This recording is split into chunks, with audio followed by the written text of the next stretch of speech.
In the same street as Stuart Stanley's jewellery store, there's 30 other jewellery stores. Yet this extreme level of competition doesn't faze Stuart one bit. And his little jewellery business is ticking along very, very nicely indeed.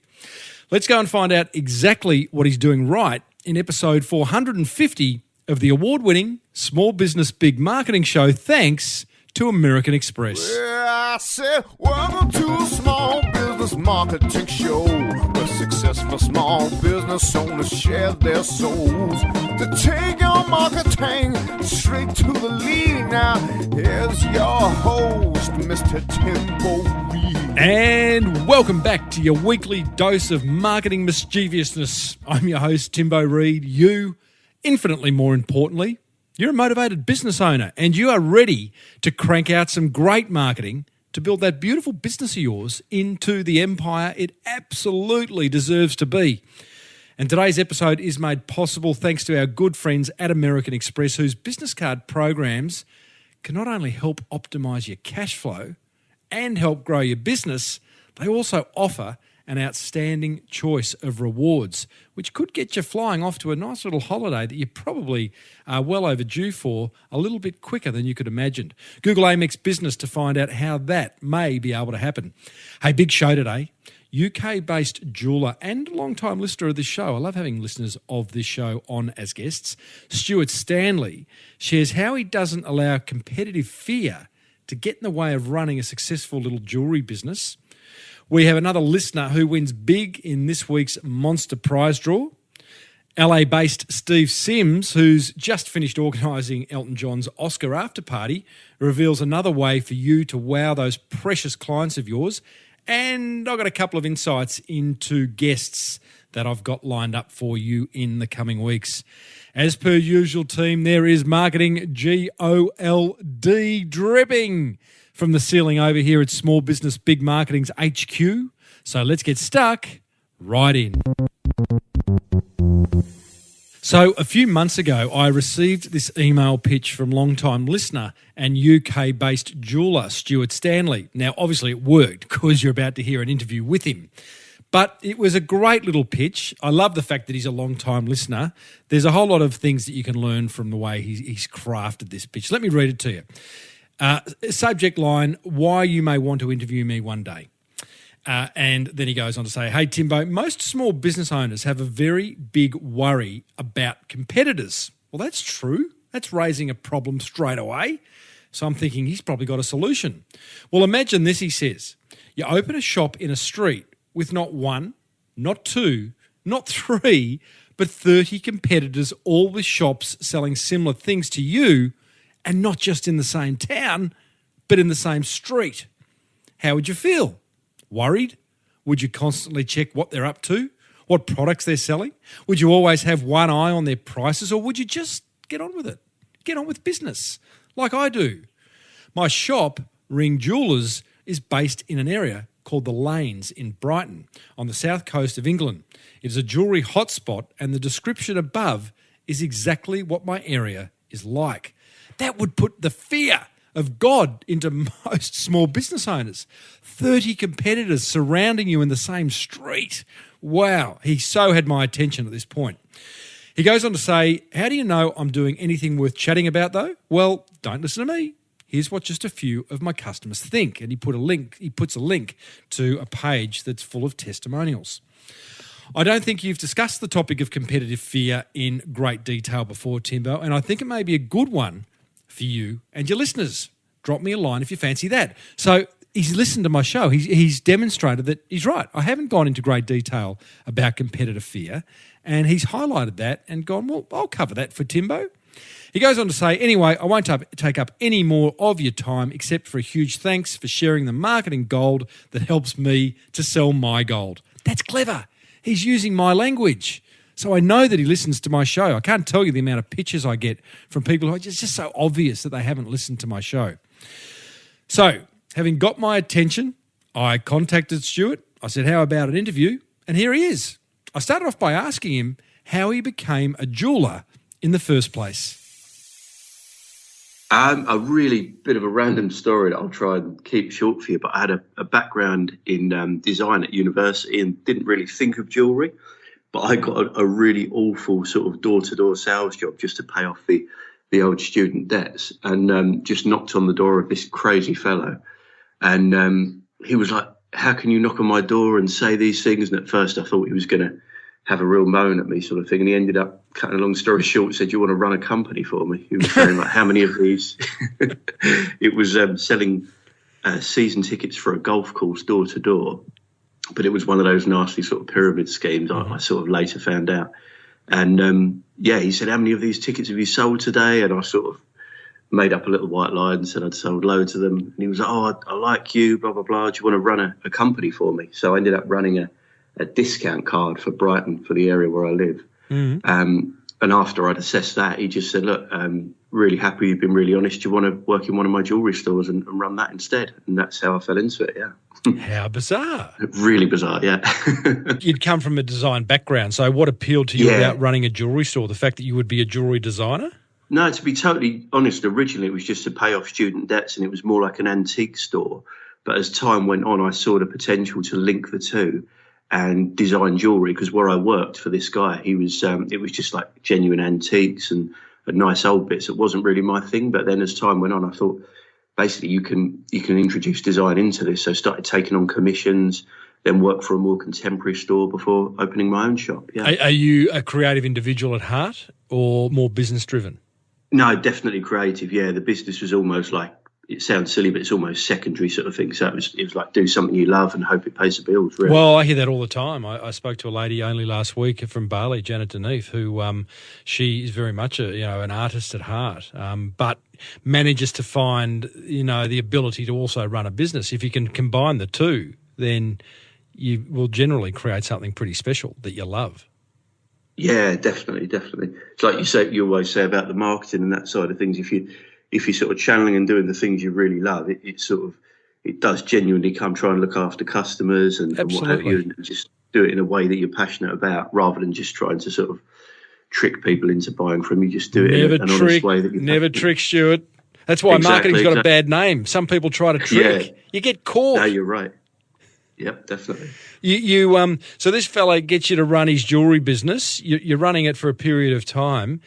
Where's the crossover to you starting your own small business in ring jewellery? Yeah, there was one other small stepping stone. One of his managers left to open a store, and after having that for a little while, he basically said to me, can you help me run my shop and modernise it for me? So I'm now ready to take on staff. So it was a manager from the old store. I followed him and worked there for a couple of years as well before opening my shop. But what's really unusual about the area, it's called the Lanes in Brighton, and it's on the south coast of England. All the jewellery stores are pretty much next door to each other. So from the first shop I worked in to working for the other guy, a friend of mine, and then opening my store was all literally within a few metres, not even sort of miles. So it's a really unusual area in that regard. So you literally just paint us a picture of that. This street in which your shop is, there is another 30 or so jewellers, like alongside each other.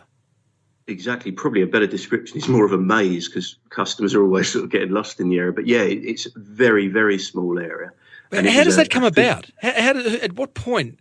I'm just trying to understand. Did the council say that street in Brighton is allocated to jewellers? Have you got another street that's allocated to men's tie shops and another one that's allocated to, women's shoes? I mean, that just seems bizarre. Why would one jeweller then, start a shop next to another, next to another, next to another? Did the idea of competition not enter anyone's mind? I don't know the original stuff, but I know it's transitioned from antique stores. So before I was working in the Lanes, it was the same sort of thing, but every other shop was an antique store.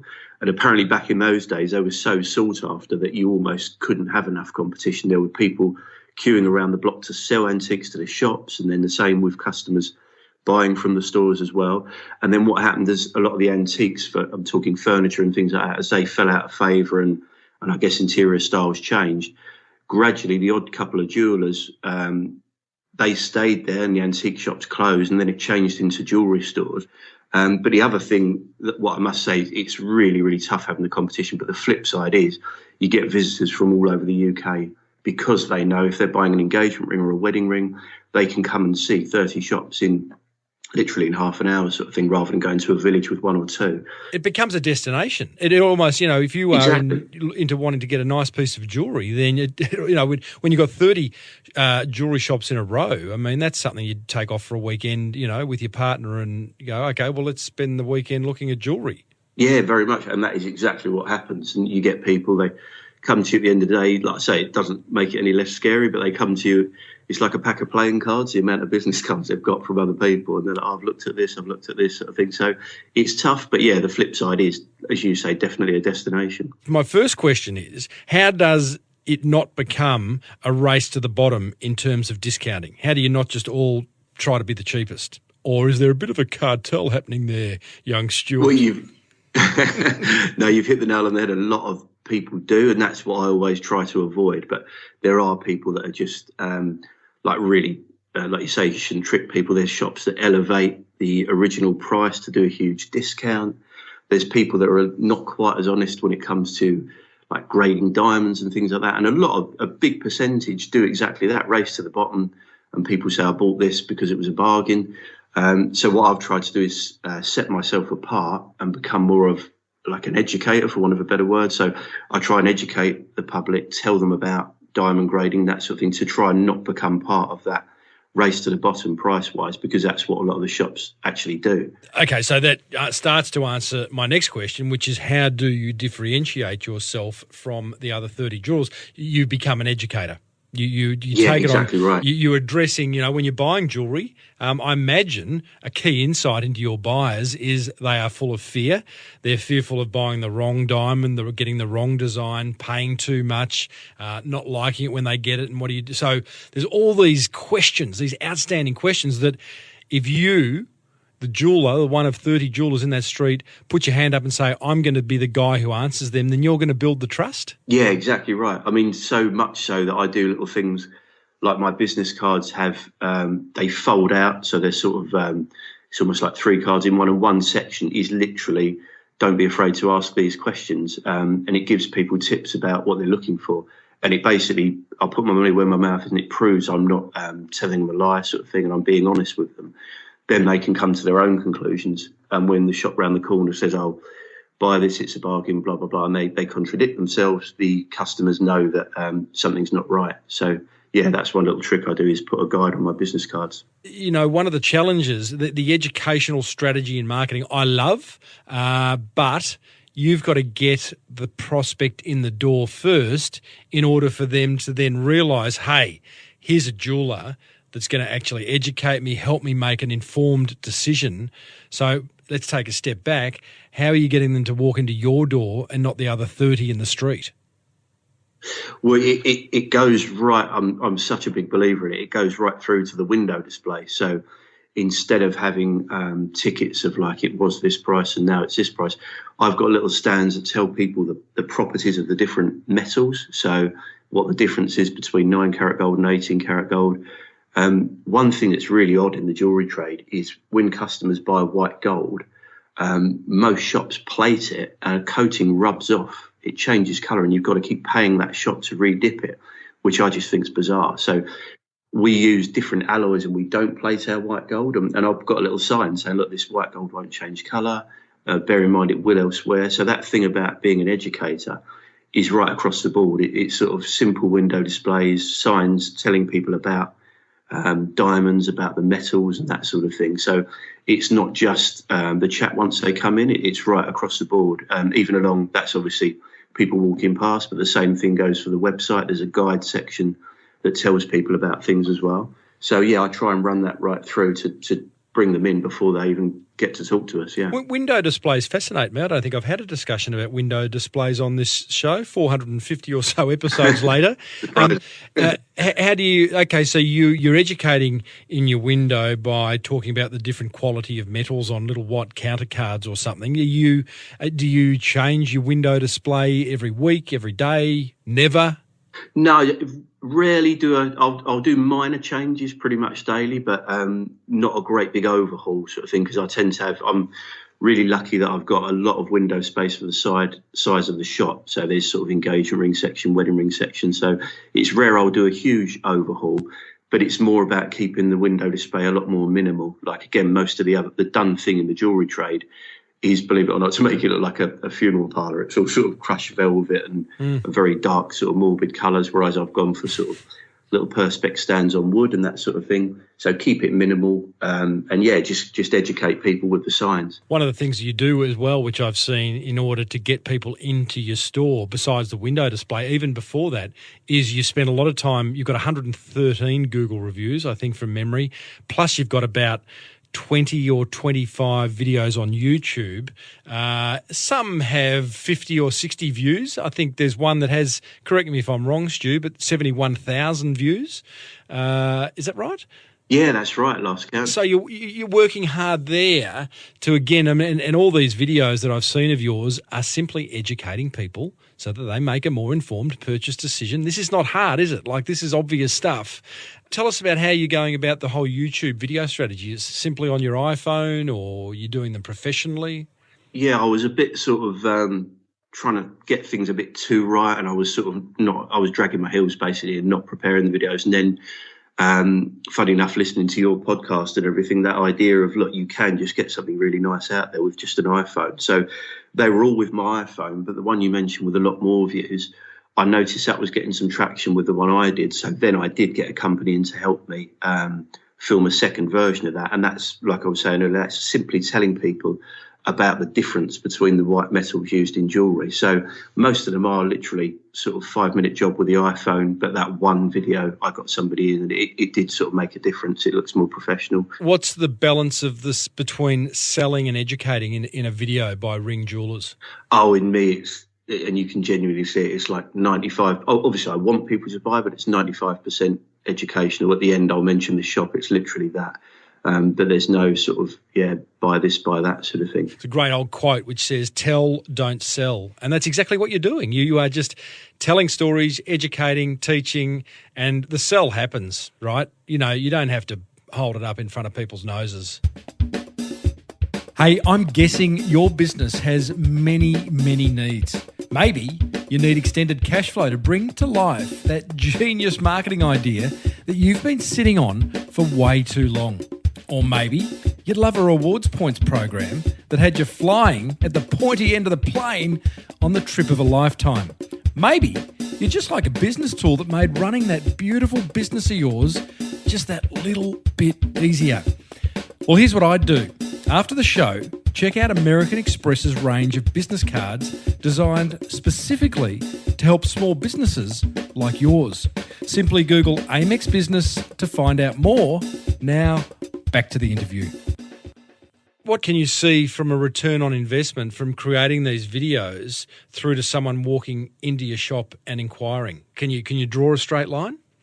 To be honest, I am the one thing I'm bad at, and I'll totally admit, is literally measuring it as far as from a technical point of view. You're a creative, that's why. Yeah, exactly, yeah.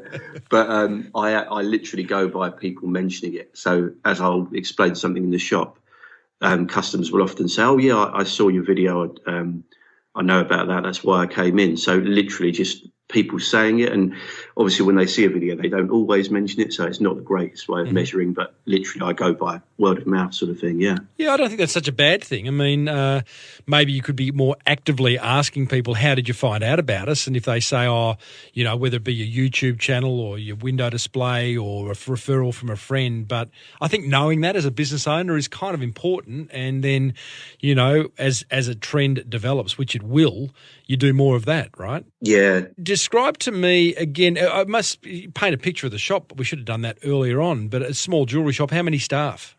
So I've got 2 full-timers and 2 part-timers, and my wife Zoe helps out as well. So, yeah, not a huge staff, but I'm really lucky. I've got a great bunch, yeah, definitely. Paint a picture then of being a client of your business. I walk into the shop, what's the customer experience going to feel like and look like? Yeah, so just pretty relaxed. Let them have a look round because there is jewellery inside as well. So let them have a look round and just say, how can we help you? And sometimes it's something they've seen in the window and we start with that. Other times it's very early days, because things like engagement rings and wedding rings, which we sell a lot of, can be quite sort of daunting. So often it's like, just help me sort of thing. So they've come in because of the displays and things. And we've got little things like we've got stands in the shop that have got a plain wedding ring in different shapes and different widths for both ladies and gentlemen as well. So they can start to sort of narrow down their design almost immediately, sort of thing. And the same goes for the stands of metals and things like that. So you can often start by giving them a blank canvas and saying, look, have you thought about having diamonds in that ring?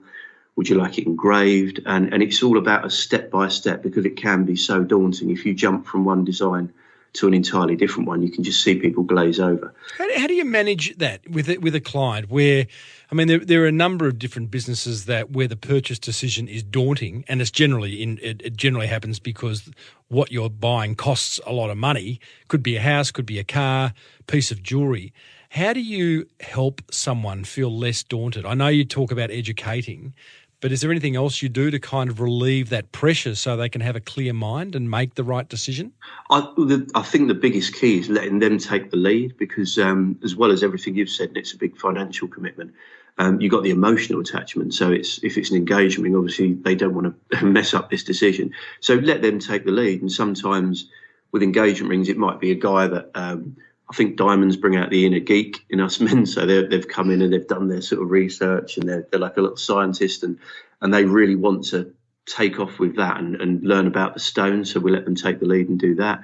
Other people, it might be a guy that's really reluctant to wear a wedding ring, and he's kind of got to. So it's I don't want it to really be too chunky, and really it's let them take the lead. I think if you try and give too much of a formula and serve everyone the same way, it just won't work. It'll only work for a small percentage. So I think it's a matter of let them take the lead, and then once you know what their fears are or their sort of their background knowledge is, you can just sort of take it from there and try and help narrow it down, yeah. So another thing, and he's a bloke, who's got no idea about jewellery, me. How do you then lead them? It's all we want to say, take the lead, but what if you've got no idea? What if I want to get a ring designed or a bracelet designed for my partner, and I'm like, I don't even know where to start, and I'm a bit scared of handing it over to you because you're going to put, 48 carat diamonds.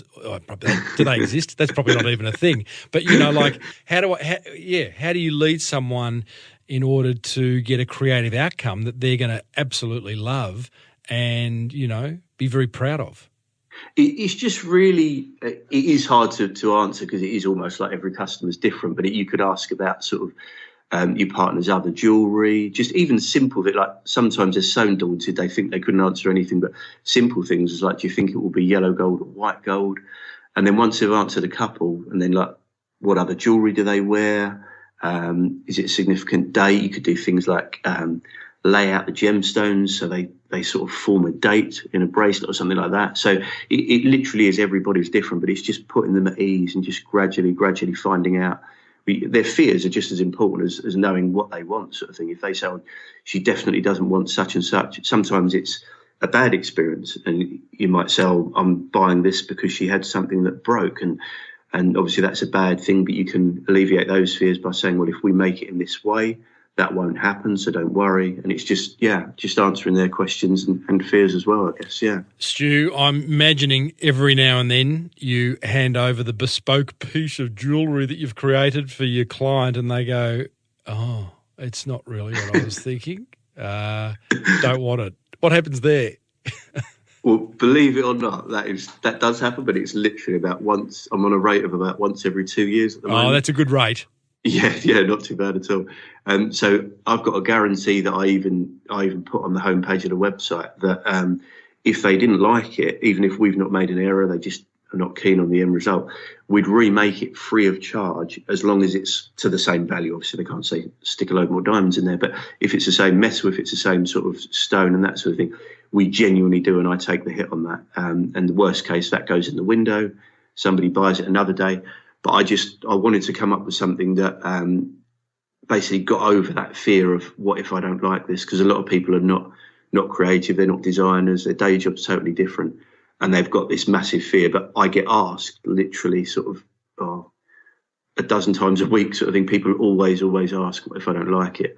And normally with bespoke things, there's a nasty list of small print, which I really didn't want to do. So, yeah, we just say, don't worry, we'll remake it. And we say that up front, yeah. Stu, as a small business owner, which you are, with a staff of 4 or 5, I love your respect for marketing. I love the fact that you're willing to have a crack and try different things. And in a competitive environment like 30 jewellers in the same street, you've kind of competitive anxiety almost doesn't exist from what I can tell. And you go ahead and you tell your own story and you create your own marketing and let that unfold. And clearly it's working for you. I'm interested to understand whether there's any marketing that you kind of would love to try, or you've got a big idea that kind of scares the pants off you, but you'd love to take to market. Is there anything that comes to mind? I'm always tempted with something more in the, like you mentioned, video, but rather than just YouTube, maybe doing something on like a local station or something like that. But yeah, because I think jewelry is quite a visual medium anyway. But yeah, that would be really tempting. Something along those lines. But yeah, it's tricky because I was almost put off print ads and things when I opened the store because they were never great. And times are changing, so it's hard to say. But yeah, something in video would be amazing. Yeah. So do you mean running TV ads, or you becoming a bit of a spokesperson around jewellery in the area and appearing on like a local Today show? Is that what you mean? Yeah, funny enough, I meant like TV, but just on a local form. But the second option you said sounds great as well. Yeah, just becoming a bit more of an authority figure. So why don't you? Giving me idea. Yeah, no, I probably should. Yeah, because it's in line with how I'm trying to create a brand. So yeah, it would be good to get a regular sort of column on something. Yeah. Well, mate, I think it's a great idea. I think, go for it. You can, and it is such an interesting industry and category in which you operate, because you're selling.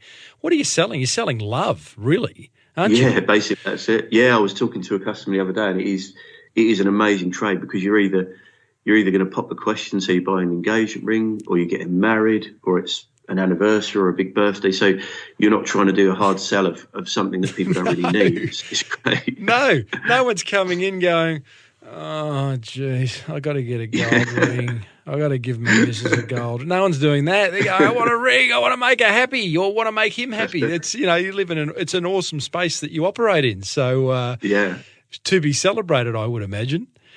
Definitely, yeah, it's great. Well, I think it's a great story, Stuart. I think the fact that you have, you refuse to get caught up in the competition is something that many business owners can learn from. I hope that those, sometimes with the podcast, I don't know, you've been a long time listener of this show. I don't know whether you do it sometimes, but you see a topic or a guest or the headline for the episode and you go, oh, that's not relevant to me, but so often it is. And what you've just shared is relevant to absolutely anyone who is competing with another business. And I think the lesson here is stop competing and just getting on with telling your own story.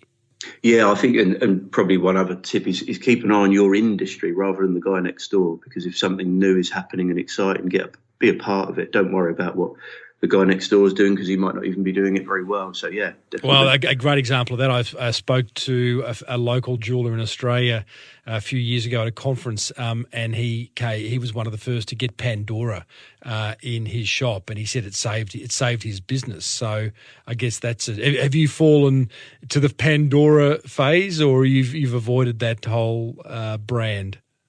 No, I had there was a company doing a version of, but just a very small section of a window. But yeah, I saw it. I didn't really see, they're probably going to prove me wrong, but I didn't see the longevity in it, because charm bracelets have been around a long while, but doing it in that different way, I just sort of, I'm probably mad, but I weren't keen. So I just sort of. Geez, you're like the bloke who said no to the Beatles. Yeah, right. Yeah. Incredible story, man. I'd love to interview it's a family business, isn't it, Pandora? I'm not sure. I've been reading about some recent changes with them. They've seen a little bit of a downturn. Oh, no doubt. I mean, the race is run, the race is They're over, still but out in its doing well, no peak, doubt. it was, just a genius. It's like buy the hardware in the bracelet and then keep coming back and buying more software in the little charms and things. I mean, I know they've been around for a long time, but they somehow packaged it up in a very clever way. Maybe in a bit of downtime when you're thinking about your next little bespoke piece, you could come up with an idea like Pandora and, come back on the show when you're a billionaire. Yeah, with add-ons, yeah, definitely. Hey, Stuart, well done, mate. I thank you for being a long-time listener, and also thanks for sharing what is a great little story about don't worry about the competition. Best of luck in the future. Brilliant. Thanks, Tim. Well, there you go, team. UK-based jeweller Stuart Stanley of Ring Jewellers, who you can check out online. Have a look at their website. There's nothing fancy, but he's just being really helpful and not worrying about his competitors. I love that. Be sure to hang around after my top 3 attention grabbers, which I'll share with you shortly, as another listener shares what marketing is working for them and as a result wins big in the Monster Prize Draw. I love giving away prizes to you guys. But first, thanks to American Express, here's what grabbed my attention from our chat with Stuart. Attention grabber number 1. I just love Stuart's willingness to educate his prospects and clients. Someone's got to be the most helpful in your industry. It may as well be you. I know I bang on about that, but it works. Attention grabber number 2. The fact that Stuart's even using his window display to educate by talking about the quality of different metals, I think is genius. Like a window display in a high street with 30 competitors around you, that is expensive real estate. And he's using it well by being helpful. It'd be very tempting to put just like low-priced product in there, right? No, but he doesn't do that. Everyone else is doing that. Attention grabber number 3. I love the fact that even though he's a small jeweller in a little high street in the UK, that he's got the guts and was proud enough of his achievements to reach out to me and request an interview on this show. I'd like to see more of you do that. That's what grabbed my attention. Love to know what grabbed yours. Go over to smallbusinessbigmarketing.com/450 and leave me a comment. Oh, wow. Wow. Oh, wow. Oh, wow. Wow. Did someone say something? Oh, yes, indeedly, doodly. You know what that means. It's time for another business building tip to wow those very precious clients of yours. Thanks to our great mates at American Express, whose business card programs also make the smart business owner go wow. And as usual, all the way from the City of Angels, we're joined by Steve Sims, who's a pretty good speaker on the topic of wow and has written an awesome book called Blue Fishing, The Art of Making Things Happen. Steve, absolute pleasure to have you back. How can we wow our clients this week? Okay, well, we're going to go into something about magazine subscriptions, which I know a lot of people are going, who gets magazines now? That's the point. Genius. One of the good things is the magazine, well, it's not a good thing, but one of the sad things, should I rephrase it, is that the print publications are going digital. Okay, but there's still nothing cooler than just sitting back on your chair and flicking through a magazine. So what I like to do is when I meet someone, I just clock a couple of things that they like. I look around, do they like football? Do they like, horses, sports cars, things like that? And then I'll try and find a magazine. And magazine publications are cheap. So I'm talking about like $20, $30. You can get a quarterly subscription to a magazine and then reach out and go, hey, Tim, I noticed that you were interested in horses. I saw this magazine, so I just signed you up for the subscription. Every quarter, you then get that magazine. And who do you think of every quarter when that magazine lands on your desk? You think of your good pal Sims. I want to be in your face. Subscriptions is a great automated way of showing A, you care, and B, repeatedly getting in front of your desk. And you know what I love about that idea, Steve? At the top you said when you meet a client or a customer for the first time, log a couple of things about them. Ask some questions about them, family, hobbies, interests. Are they good at any particular sports? and just kind of start keeping a bit of it. But out of interest, do you keep some kind of little notebook or journal and write things alongside client names? Maybe a CRM tool? I absolutely do. And I don't even complicate it with a big CRM. I'll literally walk out of the meeting, and as I'm going down in the lift or something, I'm sitting at the coffee shop around the corner, I will send myself a review of the meeting in an email. I will actually email it to me so that when I get back home, I've got an email there, and it's the viewpoints and the what was happening and what shoes he was wearing and the discussions we were having between me and Tim. And then I will put that into like an Excel spreadsheet, or I will put it onto a calendar alert and set a calendar date for me for like a month in advance. And then I can come back and go, hey, Tim, we were speaking last month about your love for equestrian or your anime. And I can just drop it in because I made a note and set it up as a calendar invite. Wow, I really look forward to receiving the show jumping quarterly from you in the next couple of months. Hey, team, there you go. Thanks to American Express. That is just another killer way to make your very, very precious clients go wow. To find out how Amex can add a little wow to your business, Google Amex Business after the show. And as always, Steve, thank you for joining us from the City of Angels. See you next week. Come on down. It's Timbo's Monster Prize Draw. Oh, yes, indeedly doodly. You know what that means? It's time to reward another motivated listener of this show for taking some swift marketing action in the Monster Prize Draw. Today's winner is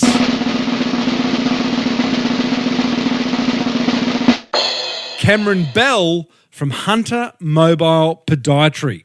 And here's what Cameron had to say or share, more to the point. He says, "Hi, Timbo." G'day, Cam. So, a quick history.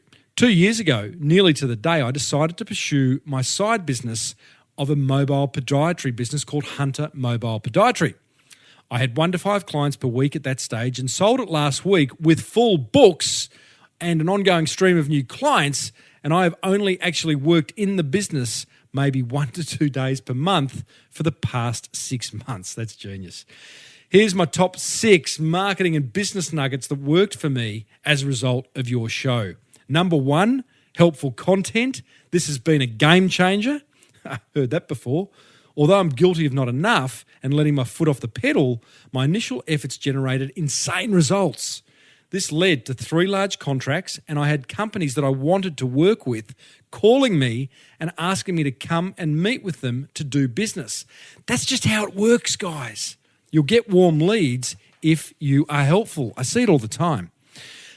Number 2, he employed a virtual assistant for all the mindless paperwork. That saved me 2 hours per night and got my nights back. Number 3, do, delegate, delete.